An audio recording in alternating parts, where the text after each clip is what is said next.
Hola y bienvenidos al canal. Hoy les traigo historias de terror tan aterradoras que les pondrán los pelos de punta. Prepárense, porque cada historia los dejará sin aliento. Pero antes de empezar, asegúrense de darle a me gusta y suscribirse al canal para no perderse ninguna de las futuras historias oscuras que les traeré. Ahora, apaguen las luces, pónganse los auriculares y comencemos. Elena se mudó a la vieja casona de Coyoacán buscando silencio, pero encontró un vacío que hacía eco de su propia alma rota. Como enfermera, lidiaba con el dolor ajeno cada día, una habilidad que resultaba inútil para sanar la herida abierta por la muerte de su esposo, Javier. La casa, con su arquitectura colonial y su pátina de decadencia, parecía una extensión de su luto. Los pisos de madera crujían como huesos viejos, los techos altos acumulaban sombras y las ventanas enrejadas daban a un patio interior que parecía tragarse la luz. Cada habitación desamueblada era un recordatorio de un futuro que nunca sería, y el silencio era tan denso y pesado que casi podía tocarse.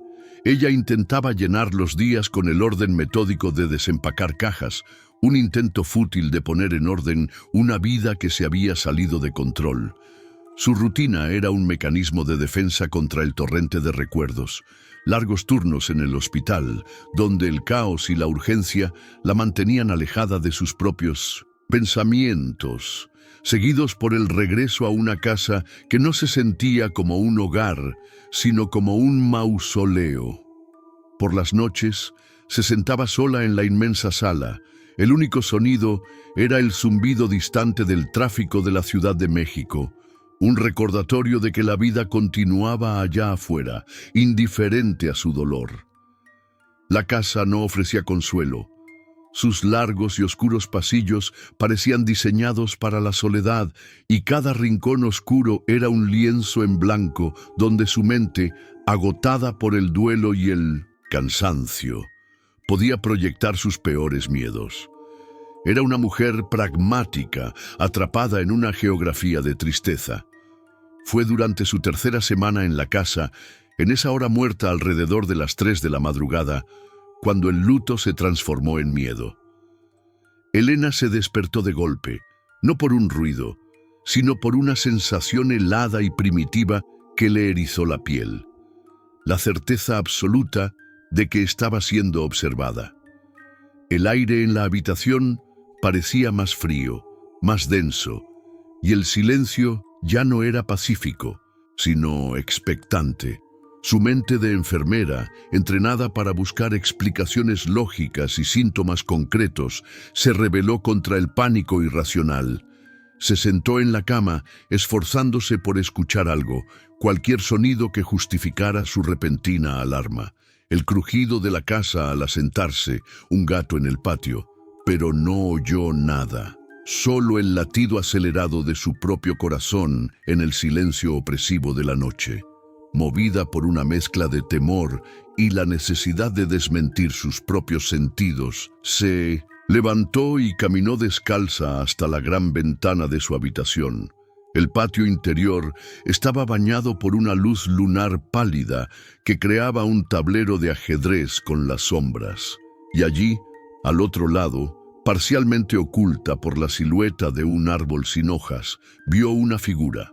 Era una mujer, inmóvil como una estatua, una silueta oscura y delgada que simplemente estaba de pie, mirándola. No se movió, no hizo ningún gesto, solo permaneció allí, en una vigilia silenciosa y aterradora. Elena contuvo la respiración, paralizada.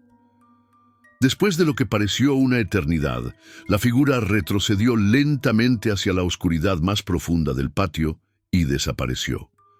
Elena parpadeó, temblando, y se convenció a sí misma de que había sido un sueño, una alucinación producto del agotamiento y la pena. La aparición en el patio se convirtió en una vigilia macabra y recurrente. Cada madrugada, la silueta de la mujer estaba allí, a veces un paso más cerca de la puerta de cristal, una presencia inmóvil que, alimentaba la creciente paranoia de Elena. El terror comenzó a desbordarse hacia sus días.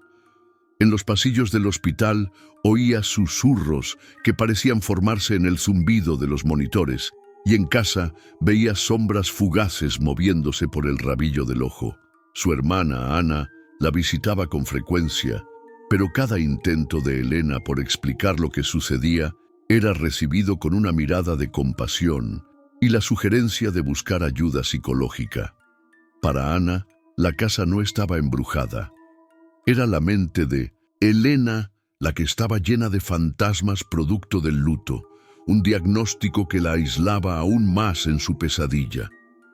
La entidad dejó de ser una observadora pasiva y comenzó a interactuar con su dolor de la forma más cruel. Elena guardaba las pertenencias de Javier en una caja de madera, un santuario personal que mantenía cerrado en el armario. Una mañana encontró el reloj de pulsera de su esposo, el que llevaba puesto en el accidente, sobre la mesa de la cocina. Las manecillas estaban congeladas a las 3:17, la hora exacta de su muerte. Días después, una fotografía de ambos, que estaba dentro de la caja, apareció en el oscuro pasillo del segundo piso. No era un acto violento, sino una manipulación íntima y perversa. La entidad no solo invadía su casa, sino también sus recuerdos, convirtiendo los símbolos de su amor en presagios de terror. El punto de inflexión ocurrió una tarde lluviosa.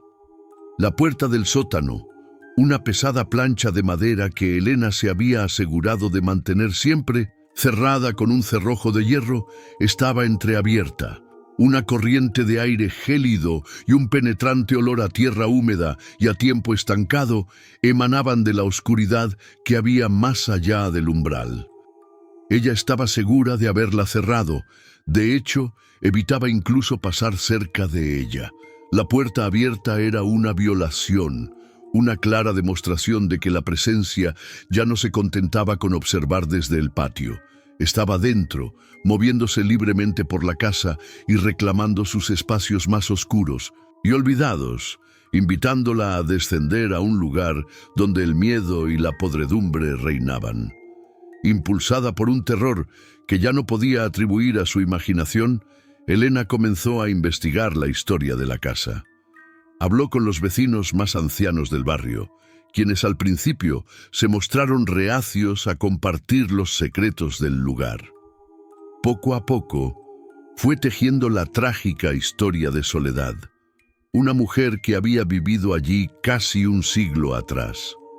Le contaron que, tras la repentina muerte de su esposo, Soledad se negó a aceptar la realidad. Se sumió en una profunda locura, convencida de que él regresaría, y pasaba cada noche en vela, esperando junto a la ventana del patio. Un día, simplemente, desapareció dentro de la casa y nunca más se supo de ella. La historia era un eco demasiado perfecto del propio duelo de Elena. Su búsqueda la llevó finalmente a los archivos históricos de la ciudad. Entre legajos polvorientos y mapas antiguos, encontró el registro de propiedad de la casa. Adjunta al documento había una fotografía familiar descolorida. En ella, un hombre y dos niños posaban rígidamente, pero fue la mujer de pie detrás de ellos la que le robó el aliento. Su rostro estaba marcado por una tristeza insondable. Sus ojos eran dos pozos oscuros y vacíos de esperanza. Era ella, la misma figura que la observaba cada noche. El pie de foto confirmaba su identidad: Soledad. El fantasma tenía un rostro, un nombre y una historia que era un espejo oscuro de la suya. La verdad la golpeó con una fuerza devastadora. No estaba siendo atormentada, estaba siendo cortejada por un dolor similar. La tormenta estalló sobre la Ciudad de México con una furia bíblica. Los relámpagos iluminaban el patio, revelando que, por primera vez en semanas, estaba vacío. Un breve instante de alivio fue aniquilado cuando un trueno cercano hizo que las luces de la casa parpadearan y se apagaran. sumiéndola en una oscuridad total. El silencio que siguió fue más aterrador que la propia tormenta. Y en ese silencio, Elena lo oyó. No venía de fuera, sino del pasillo, justo al otro lado de la puerta de su habitación. Era el sonido lento y arrastrado de pies descalzos sobre el suelo de madera, un paso pesado, agónico, que se acercaba inexorablemente. La vigilia había terminado. La entidad ya no observaba desde la distancia. Había venido a buscarla. Acurrucada en su cama, con el corazón bombeando un terror puro, vio cómo el pomo de la puerta giraba con una lentitud insoportable. La puerta se abrió, revelando la figura de Soledad recortada contra la oscuridad del pasillo. Un relámpago la iluminó por completo, y Elena pudo verla en todos sus detalles fantasmales. Un antiguo vestido de luto, raído y cubierto de polvo, piel pálida y casi translúcida, y unos ojos que eran dos abismos de desesperación infinita. La aparición se deslizó hacia la habitación sin caminar, flotando sobre el suelo. El frío que emanaba de ella era un frío del alma, una ausencia total de calor y de vida. Y entonces, un susurro llenó el aire, una voz quebrada por un siglo de llanto. «Devuélvemelo». Elena, entre lágrimas, balbuceó que no sabía de quién hablaba, que no tenía a su esposo. Pero Soledad se acercó más, y su presencia era una fuerza opresiva de pura pena que amenazaba con aplastar a Elena. Fue entonces cuando lo comprendió. La entidad no quería un cuerpo, quería el sentimiento. El él que reclamaba no era su marido, sino el luto mismo. Soledad era una parásita que se alimentaba de la energía de la pérdida para poder seguir existiendo, para continuar su eterna y vana espera. La batalla final no era física, era una lucha de voluntades. La abrumadora y antigua agonía de Soledad intentando ahogar a Elena en su propia tristeza, y Elena teniendo que encontrar una razón para soltar a Javier y elegir la vida, sabiendo que ese acto la dejaría completamente sola. Reuniendo una última onza de fuerza, una chispa de la mujer pragmática que solía ser, Elena se enfrentó no a la aparición, sino a su propio dolor. «Javier se ha ido», gritó, y las palabras cargadas con meses de negación y pena contenida resonaron en la habitación con un poder inesperado. «Él murió, ¿entiendes? Y yo tengo que seguir viviendo». Este acto de aceptación, de soltar el ancla de su luto, fue como un ácido para la entidad. Soledad retrocedió, su forma espectral parpadeando y distorsionándose. Emitió un alarido agudo y desgarrador, el sonido de un siglo de dolor siendo arrancado de su fuente de alimento. Con la primera luz pálida del amanecer filtrándose por la ventana, la figura se disolvió en una nube de polvo y sombras. Elena se quedó sola, temblando y llorando, pero por primera vez, en paz. Meses después, el sol entraba a raudales en un apartamento moderno y luminoso. Elena reía, preparando café para su hermana Ana. Parecía otra persona, más ligera, con el brillo de la vida de vuelta en sus ojos. Había vendido la casona de Coyoacán y había retomado su vida con una fuerza renovada. Mientras Ana le contaba una anécdota, Elena se levantó para buscar agua en la cocina. Al pasar junto a la ventana que reflejaba el interior de la sala, la cámara se detiene en su reflejo. Por una imperceptible fracción de segundo, detrás de su imagen sonriente, aparece la figura de Soledad, observándola con una sutil y casi imperceptible sonrisa de satisfacción antes de desvanecerse. Elena no nota nada, pero el espectador comprende la terrible verdad. La entidad no estaba atada a la casa, sino al luto, y ahora seguirá a Elena para siempre, una compañera silenciosa esperando pacientemente su próxima noche de vigilia. Hay fantasmas que no habitan en las casas, sino en los rincones más oscuros de nuestro propio corazón. Si te atreves a seguir mirando en esos abismos, Deja un like para que esta historia no se desvanezca y suscríbete. Todos tenemos algo que nos vigila en la noche. La vida de Elena transcurría al ritmo de las estaciones en su jardín y de las idas y venidas de su marido, Mateo. En su aislado cortijo de piedra en las afueras de Ronda, rodeada de olivos y del silencio de la serranía, había encontrado un refugio perfecto. Como ilustradora botánica, pasaba sus días inmersa en los detalles de pétalos y hojas, un trabajo metódico que reflejaba su personalidad tranquila y ordenada. Su rutina solitaria nunca se sentía como soledad, pues estaba constantemente conectada a Mateo. Sus videollamadas eran el punto álgido de sus días, llenas de risas y de la promesa de su próximo regreso. La casa, decorada con el amor de ambos, era un santuario que esperaba pacientemente a que su otra mitad volviera a casa. La presencia de Mateo impregnaba cada rincón de la casa, incluso a miles de kilómetros de distancia. Su libro a medio leer sobre la mesita de noche, el aroma de su colonia aún flotando en el armario, sus botas de campo junto a la puerta. Elena encontraba consuelo en esta predecibilidad, en el ciclo tranquilizador de la ausencia y el reencuentro. Su amor era el eje sobre el que giraba su mundo. En su última llamada desde Alemania, él le había prometido que este sería su último viaje largo del año, que volvería para ayudarla a podar las bugambillas. Ella le creyó y se dedicó a preparar la casa para su llegada, contando las horas, sin saber que estaba viviendo los últimos momentos de la plácida y ordenada vida que tanto amaba. El día señalado para su regreso, Elena llenó la casa con el aroma de la paella, su plato favorito. Abrió una botella de vino de la región y puso música suave, transformando la espera en una celebración anticipada. Pero a medida que el sol se hundía tras las montañas de Grazalema, tiñendo el cielo de tonos anaranjados y violetas, la carretera de acceso a la casa permaneció vacía. La emoción dio paso a la inquietud. Sus mensajes, antes respondidos en cuestión de minutos, ahora mostraban una sola marca de envío, un tic gris que era un grito en el vacío digital. Llamó a su teléfono pero saltó directamente al buzón de voz, la voz pregrabada de Mateo sonando como un eco de un mundo que ya no existía. La paella se enfrió en la mesa, un banquete para un fantasma.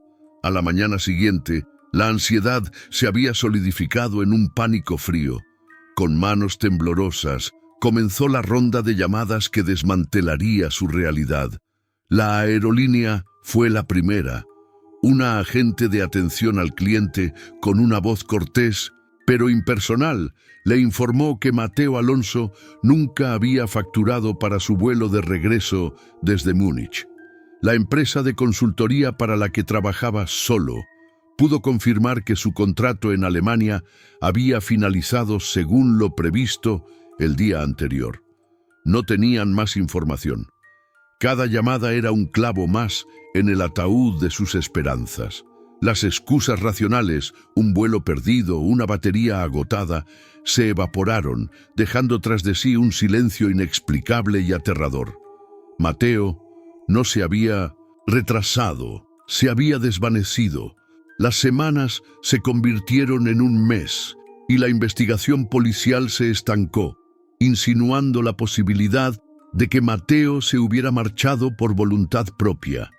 Elena se atrincheró en la casa, rechazando esa idea con cada fibra de su ser.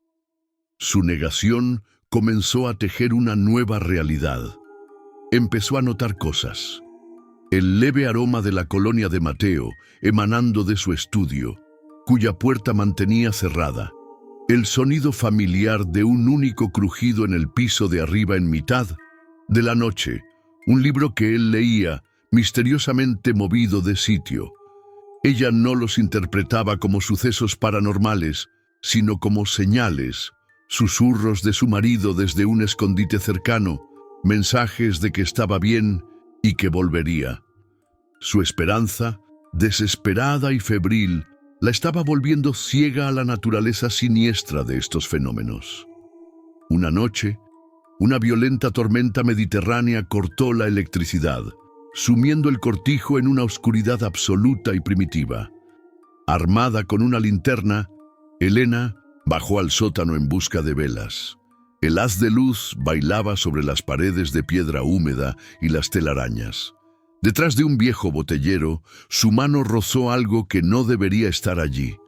Una maleta de viaje de cuero, antigua y pesada. No era de Mateo, o al menos no una que ella conociera. Un escalofrío le recorrió la espalda, una intuición primigenia que le gritaba que la dejara donde estaba. Pero la necesidad de una sola pista, de cualquier cosa que rompiera el silencio insoportable, fue más fuerte.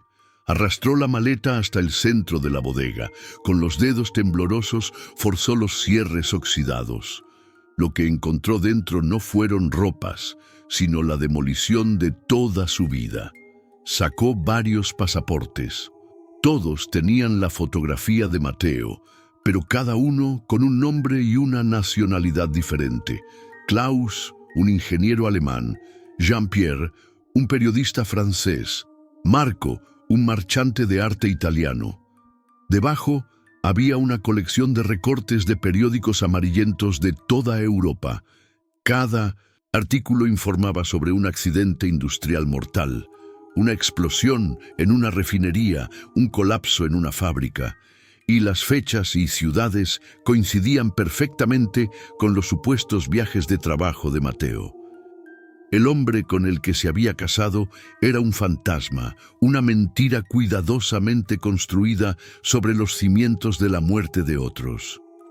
A partir de ese momento, la casa se convirtió en una trampa.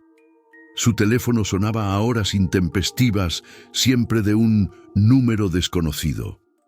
Al contestar, solo oía un zumbido de estática, un ruido blanco que parecía ocultar una voz lejana.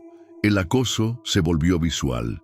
Una noche, al pasar por el pasillo, vio el reflejo de un hombre en el cristal de un cuadro. Se parecía a Mateo, pero más delgado, demacrado, con una expresión de profundo pesar. Se giró bruscamente, pero no había nadie. La barrera entre su mente fracturada por el dolor y una presencia física en la casa se había disuelto. Ya no sabía si estaba perdiendo la cabeza o si estaba siendo cazada por los secretos de su marido. Desesperada, intentó compartir sus hallazgos. Llamó a su hermana. Su voz un torrente de pánico sobre pasaportes falsos, accidentes y reflejos en los cristales. La respuesta fue un silencio cargado de lástima, seguido de palabras amables sobre el estrés postraumático y la necesidad de buscar ayuda profesional. Sus amigos más cercanos la escuchaban con paciencia, pero sus ojos la veían como una viuda rota, incapaz de aceptar su pérdida y construyendo una fantasía paranoica para sobrellevarla. Su verdad era tan monstruosa que resultaba inverosímil para los demás. El escepticismo de quienes la querían se convirtió en los barrotes de su celda, dejándola completamente sola para enfrentarse a la amenaza que ahora sabía que era real. El último recorte de periódico la guió hasta una fábrica de cemento abandonada en un valle desolado, un esqueleto de hormigón y acero oxidado que se erguía contra el cielo andaluz. El lugar olía a decadencia y a secretos enterrados. Forzando una puerta lateral, Elena se adentró en la nave principal, un espacio cavernoso donde el silencio era tan pesado que dolía. En una pequeña oficina improvisada en un altillo, encontró el epicentro de la vida secreta de Mateo. Había mapas clavados en la pared con chinchetas rojas marcando las ciudades de los accidentes, notas técnicas y sobre un escritorio polvoriento, una grabadora de voz portátil. Con el corazón latiéndole en la garganta, sabiendo que estaba a punto de cruzar el último umbral de la verdad, pulsó el botón de reproducir. La cinta siseó y luego la voz de Mateo llenó la habitación. Pero no era el tono cálido y seguro que ella recordaba. Era la voz de un hombre aterrorizado, susurrando, entrecortada. «Elena, si escuchas esto», comenzó. «Lo siento, nunca fui un consultor. Descubrí algo. Gente que provoca accidentes para encubrir sus crímenes, y ellos me encontraron». Su voz se quebró. «No puedo volver a casa. Te matarían para llegar a mí. Te amo, pero la única salida que tengo es convertirme en un fantasma, desaparecer por completo». La grabación terminó abruptamente con el sonido de una puerta rompiéndose y un grito ahogado. Elena se quedó inmóvil, las lágrimas cayendo sobre el polvo del escritorio, asimilando el sacrificio de su marido. El clic de la grabadora al detenerse fue un sonido atronador en el silencio que siguió. El alivio de saber la verdad, de entender su amor y su sacrificio, se mezcló con un nuevo y paralizante en terror. No estaba sola. Sintió un cambio en el aire, una presencia que la observaba desde la penumbra de la nave industrial. Se giró lentamente. De pie, junto a una de las enormes columnas de hormigón, había una figura. Era un hombre alto y extremadamente delgado, vestido con un traje oscuro que parecía fundirse con las sombras. No podía ver su rostro con claridad, pero no lo necesitaba. Era la encarnación de ellos, el peligro sin nombre del que Mateo había huido. Y ahora, después de haber seguido el rastro de migas de pan de su marido, lo había guiado directamente hasta ella. Impulsada por una oleada de adrenalina pura, Elena corrió. Huyó de la fábrica sin mirar atrás. Una carrera desesperada a través de los campos oscuros de Andalucía, con la silueta del hombre delgado grabada en su mente. Llegó a su casa y la convirtió en una fortaleza, cerrando cada puerta, cada ventana, cada postigo, como si pudiera mantener el mal fuera con simples cerrojos. El silencio dentro del cortijo era ahora el de una tumba.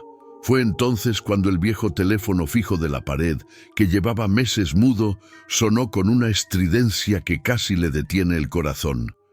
Con la mano temblorosa descolgó el auricular. Tras un siseo de estática, oyó una voz inconfundible, un susurro débil y distante que parecía llegar desde el otro lado de la vida. Era Mateo. «Elena», dijo, su voz cargada de pánico. «¿Por qué me buscaste? Ahora saben dónde estás». La línea quedó muerta. El terror de la advertencia la dejó paralizada, con el auricular pegado a la oreja. Antes de que pudiera siquiera procesar el significado de la llamada, un nuevo sonido rompió el silencio. El timbre de la puerta. No fue un toque rápido ni ansioso, sino un sonido lento, deliberado y rítmico. Una pausa de 5 segundos. Y de nuevo, una y otra vez, con una paciencia inhumana y metódica. Elena se quedó inmóvil en medio del salón, atrapada, con la mirada fija en la puerta de madera maciza que la separaba de su destino. La cámara se centra en su rostro, un mapa de puro terror. No sabemos quién está al otro lado, quizás Mateo, quizás sus captores, quizás el hombre delgado de la fábrica. El timbre sigue sonando, implacable, el sonido de una promesa que finalmente ha llegado a casa. Dinos desde qué ciudad nos estás viendo y si alguna vez has tenido miedo de descolgar el teléfono. Hay voces que, una vez escuchadas, te persiguen para siempre. Leemos vuestros peores miedos en el silencio de la noche. La penitenciaría estatal de Black Rock era una herida de hormigón en el corazón del desierto de Arizona, un lugar donde el sol abrasador hacía las veces de segundo carcelero. Allí, Julián, un exingeniero civil condenado por un fraude corporativo que no cometió, se movía como una anomalía.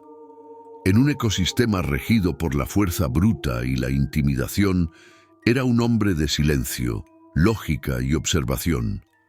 Su rutina era un disfraz.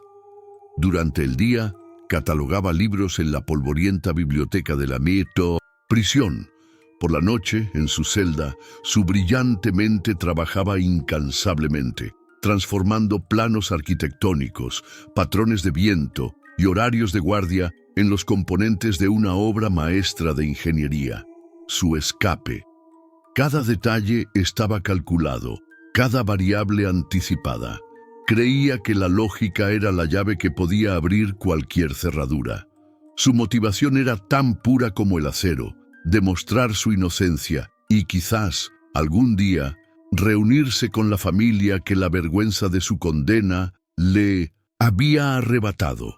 No lo impulsaba la venganza, sino una profunda necesidad de restaurar el orden en su universo fracturado. Los demás prisioneros lo veían como un débil, un intelectual fuera de lugar, pero no comprendían la profundidad de su determinación. Julián pasaba los días estudiando el mundo físico de su prisión. La resistencia del hormigón, la erosión de los barrotes, la psicología de sus captores. Convencido de que su salvación no llegaría por la fuerza, sino por el conocimiento. Planeaba escapar de la irracionalidad de aquel lugar usando la razón pura y fría. El meticuloso universo de Julián se derrumbó en el silencio polvoriento de los archivos de la biblioteca. Mientras consultaba un viejo plano del sistema de ventilación, una sombra se cernió sobre él. Era la sombra, un prisionero enigmático cuya influencia se extendía por todos los rincones de Black Rock como una enfermedad silenciosa. No era el hombre más fuerte, pero su mirada poseía una calma depredadora que inspiraba más miedo que cualquier músculo. Sin alzar la voz, comenzó a recitar los detalles más secretos del plan de Julián: la hora exacta, el conducto específico, la duración de la patrulla nocturna. Julián sintió un sudor frío recorrerle la espalda. Su plan, una obra de precisión matemática concebida en la más absoluta soledad, había sido descubierto. Estaba completamente expuesto, a merced de la única variable que nunca había podido calcular, pero la sombra no lo amenazó. En cambio, le hizo una oferta que helaba la sangre. Un plan tan perfecto necesita un poco de caos, susurró, sus ojos oscuros fijos en Julián. Una distracción. Le propuso orquestar un motín a gran escala en el ala opuesta de la prisión. Una explosión de violencia precisamente sincronizada para desviar a cada guardia y cada cámara de seguridad en el momento exacto de la fuga. A cambio, solo pedía un favor, uno que sería cobrado en el futuro, una vez que Julián estuviera libre. La mente lógica de Julián gritaba que era una trampa, un pacto con el diablo. Sin embargo, la alternativa era el fracaso y una vida entera en esa celda. Atrapado, sin otra opción, aceptó, sellando su destino y convirtiendo su calculada fuga en un juego mucho más oscuro y peligroso. La noche de la fuga, el infierno se desató en Black Rock. Tal como la sombra había prometido, un motín violento estalló en el ala oeste, y sus gritos y las alarmas ensordecedoras fueron la banda sonora de la liberación de Julián. Se deslizó a través de los conductos de ventilación, mientras una tormenta de arena, prevista por sus cálculos, azotaba los muros de la prisión. Todo funcionaba con la precisión de un reloj. Pero al llegar al muro exterior, un guardia novato, pálido de miedo, lo descubrió.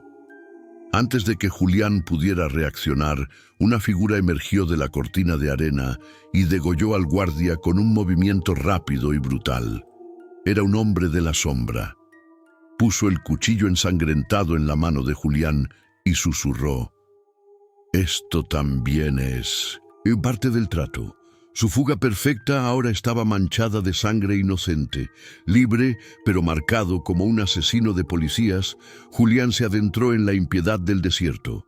La tormenta de arena, que había sido su aliada, ahora era su enemiga, borrando cualquier sentido de la orientación. Llegó al punto donde había escondido sus provisiones de agua, solo para encontrar los recipientes rajados, el líquido vital absorbido por la arena sedienta. La traición de la sombra era total. El desierto del Shinto, Arizona, lo golpeó con toda su fuerza.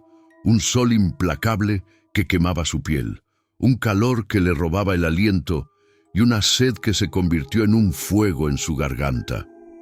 El espacio abierto, que debía significar libertad, se sentía infinitamente más claustrofóbico y mortal que su celda de 2 por 3 metros.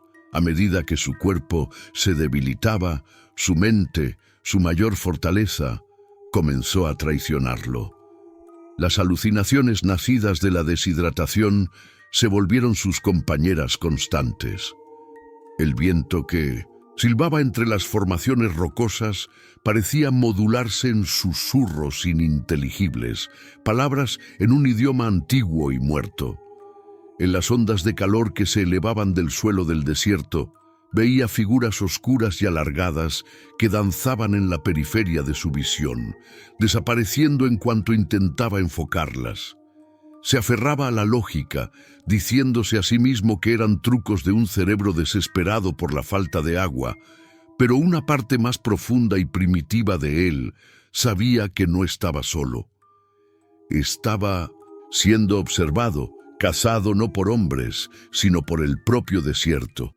Cuando estaba a punto de rendirse a la muerte, vislumbró a través de sus ojos hinchados un milagro, un pequeño pueblo minero abandonado, acurrucado en la base de un cañón.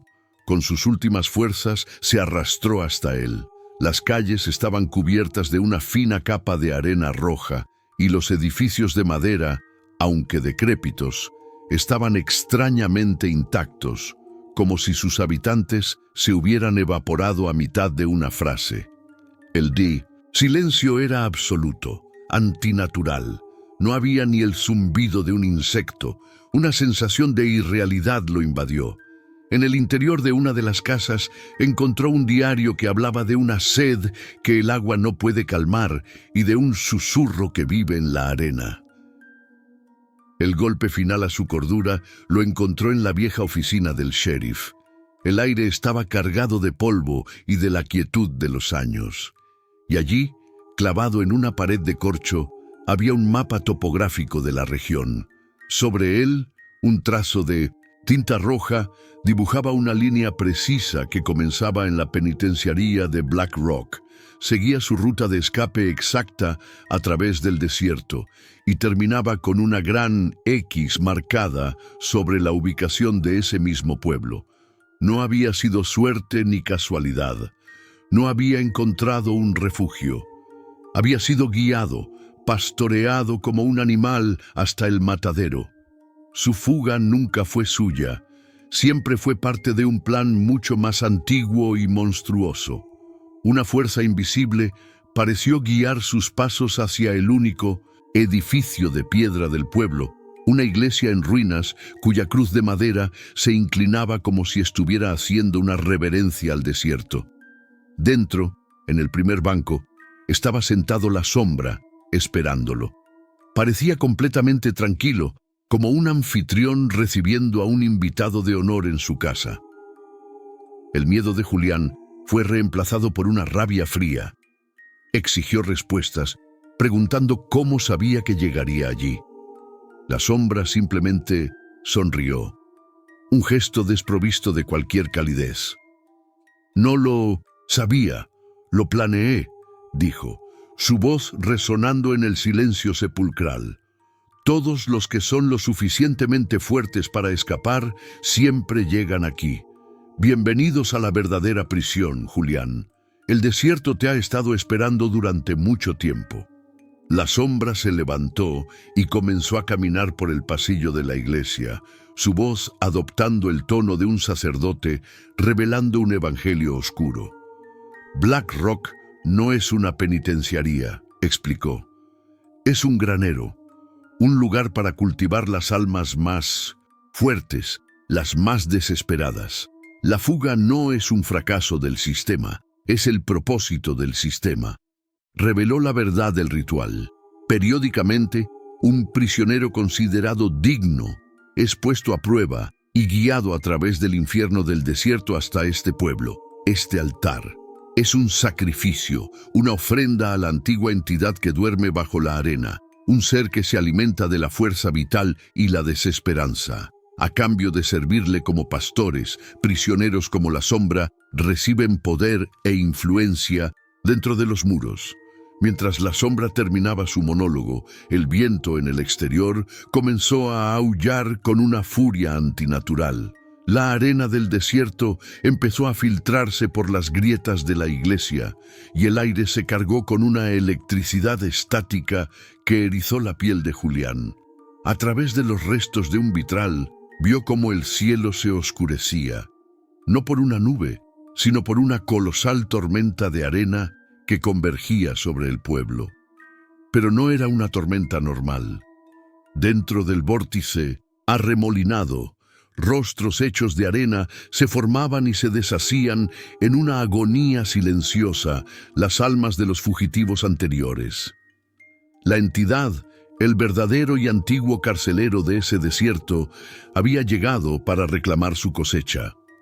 La iglesia comenzó a temblar y la sombra se arrodilló, susurrando: «Ha venido por ti». Frente a un dios de arena y a su traicionero profeta, la mente de Julián, forjada en la lógica y la precisión, realizó un último y desesperado cálculo. Se negó a ser el cordero del sacrificio. Mientras la sombra se regodeaba, Julián recordó los cajones de dinamita inestable que había visto en la mina abandonada, justo debajo de la iglesia. En un último acto de desafío, usando su conocimiento de ingeniería estructural, provocó una explosión controlada, no para escapar, sino para demoler. No sería devorado por el monstruo, se llevaría el templo y a sus adoradores con él. Mientras la tormenta de arena rugía en el exterior, la tierra tembló y el techo de la iglesia se derrumbó, sepultando a los dos hombres y el antiguo mal bajo toneladas de roca y polvo del desierto en un acto final de desafío. Días después, un equipo de búsqueda encontró la ubicación, pero la ciudad fantasma había desaparecido. En su lugar, había un enorme y reciente corrimiento de tierras que había sepultado el pequeño valle por completo. No había rastro de Julián, ni de la sombra, ni de la iglesia. Era como si el pueblo nunca hubiera existido. Un oficial, examinando el perímetro, encontró un único objeto sobre la arena rojiza, un reloj de pulsera con el cristal roto.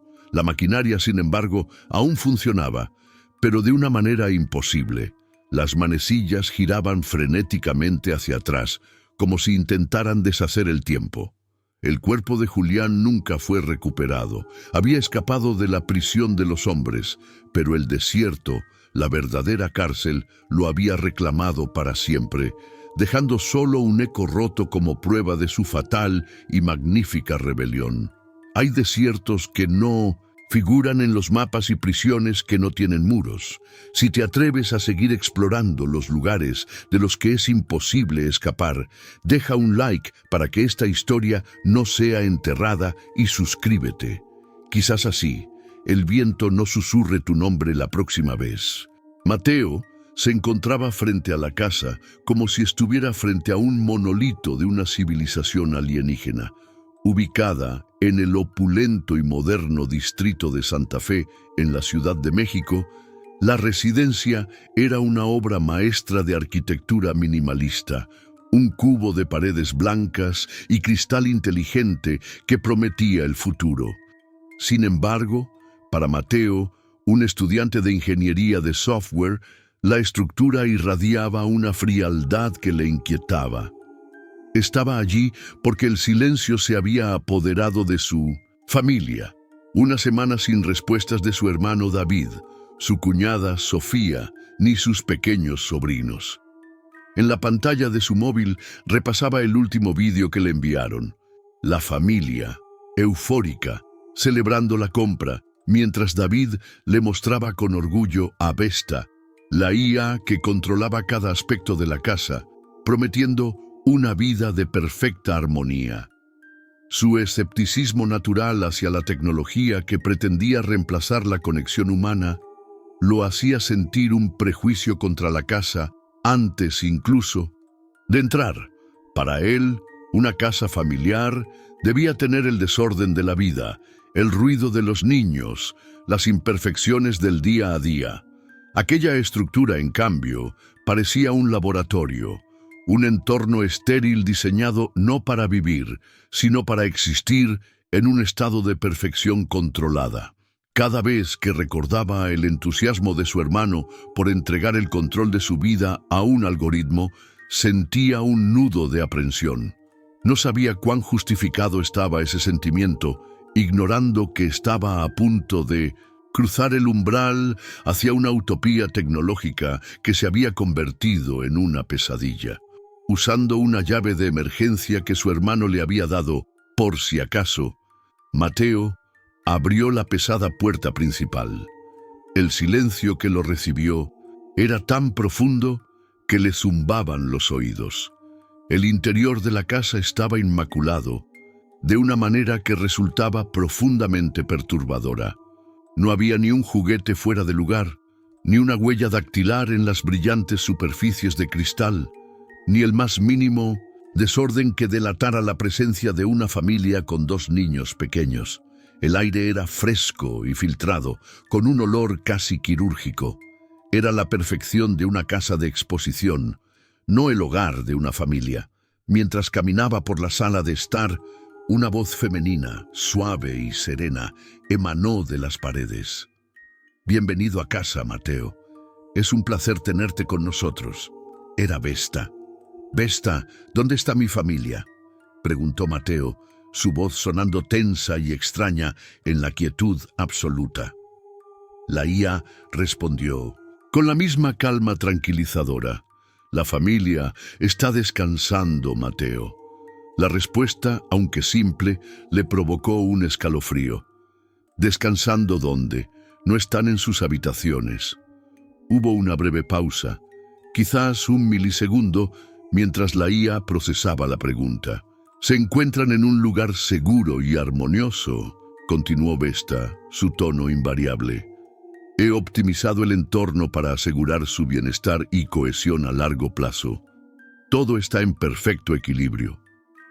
La respuesta era tan lógica, tan desprovista de emoción y tan enigmática que el miedo de Mateo se cristalizó. La normalidad de aquella casa era una máscara y él estaba decidido a arrancarla. Decidido a descubrir la verdad, Mateo convirtió la sala de estar en su centro de operaciones, conectando su portátil a la red de la casa.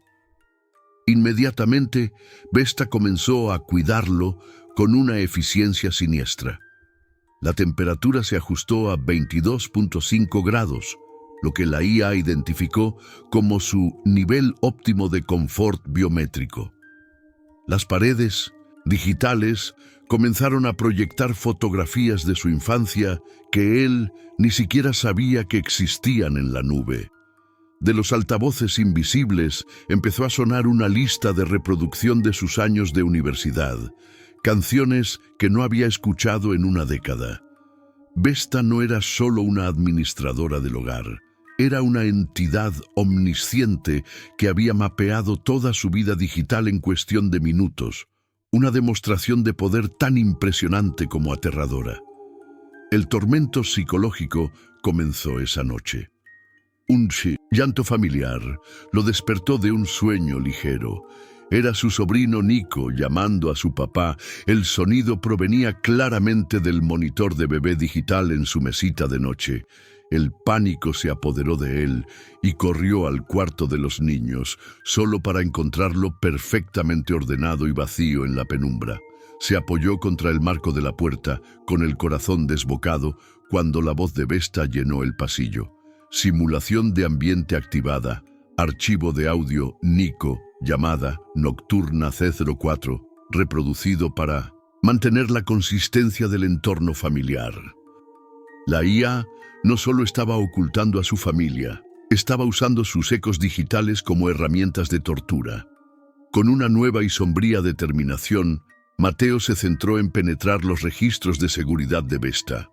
Como esperaba, los archivos de la última semana estaban allí, pero el lapso de 12 horas correspondiente al día de la desaparición estaba inaccesible, etiquetado como datos corruptos.